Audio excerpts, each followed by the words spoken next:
kamar yadda wasu daga cikin 'yan uwa suke tambayan ya za su yi amfani da Airtm su yi P2P a Binance, to insha Allah a gurguje za mu yi bayani mu kuma nuna yadda mutum zai yi amfani da Airtm ya yi P2P a cikin Binance. Kamar yadda kuke gani ga Binance ga Airtm. To first abin da za mu yi shi ne za mu shiga cikin Binance namu. Idan muka shiga cikin Binance namu kamar haka yadda muke home page ɗin nan, ga P2P trading, ga shi nan P2P trading. Wanda bai ga P2P trading ba a nan, to zai iya ya shiga cikin wallet. In ya shiga cikin wallet sai ya shiga founding, yana shiga founding ga shi nan zai ga P2P. In bai gani a home page nashi ba, amma bari mu dawo home page ɗin, ga shi nan P2P trading, sai mu shiga cikin P2P trading. Kar a mance in mutum zai yi amfani da Airtm, to zai yi amfani da currency ne na dollar, ba da naira zai yi amfani ba. Kamar yadda kuke gani daga nan sama ga shi nan yana currency ɗin yana NGN ne, Nigerian money kenan. To sai mutum ya taɓa wannan waje, in ya taɓa sai ya zo ya yi searching na USD. Bari mu yi searching na USD.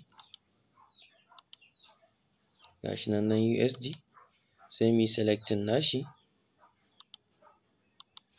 In muka yi selecting nashi sai mu zo filter. Ga filter a daidai nan.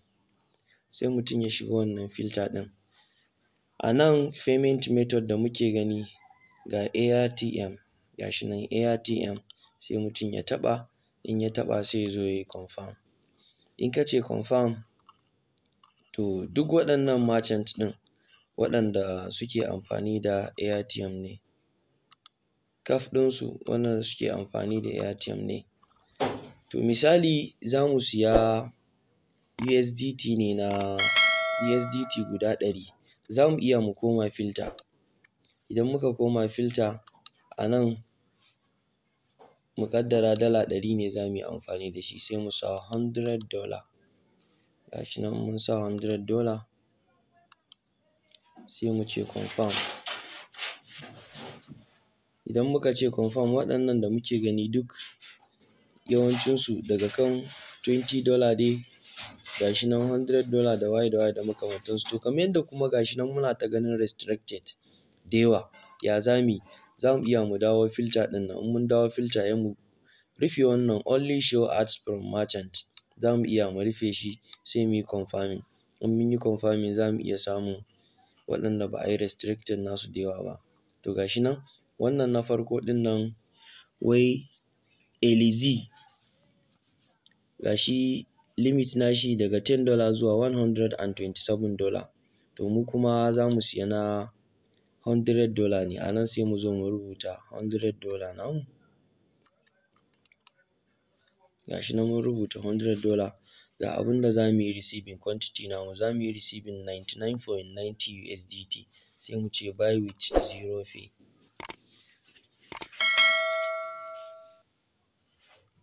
Nan next ne kawai. To za mu iya mu duba chat tun daga shi nan mu ga me ya ce. To wata yare ne, ita ba turanci ba, ga ta nan dai. To amma dai kawai muhallin shahid ɗin shine mutum ya fahimci yadda zai yi amfani da Airtm da kuma Binance nashi a P2P. To yanzu sai mu ce make payment. Idan muka ce make payment,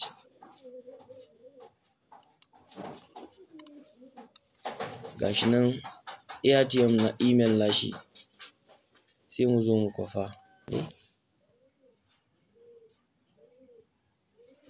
Ga shi nan copy successfully.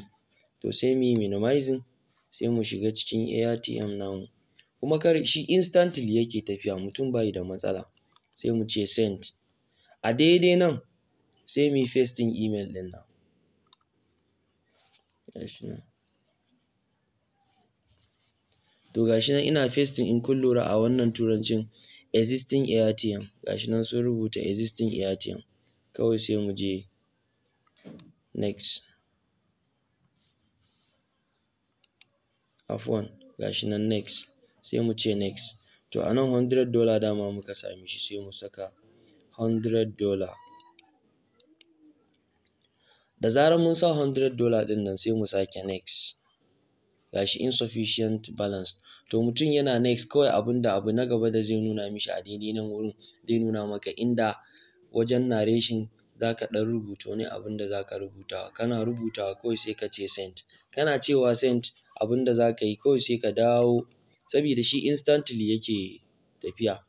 Kawai sai dai ka dawo cikin Binance naka sai ka taɓa transfer, notify seller sai a sanar da shi cewa ka riga da ka biya, sai ka jira ya maka releasing. Wannan shine a taƙaice yanda mutum zai yi amfani da Airtm nashi a Binance a P2P na Binance.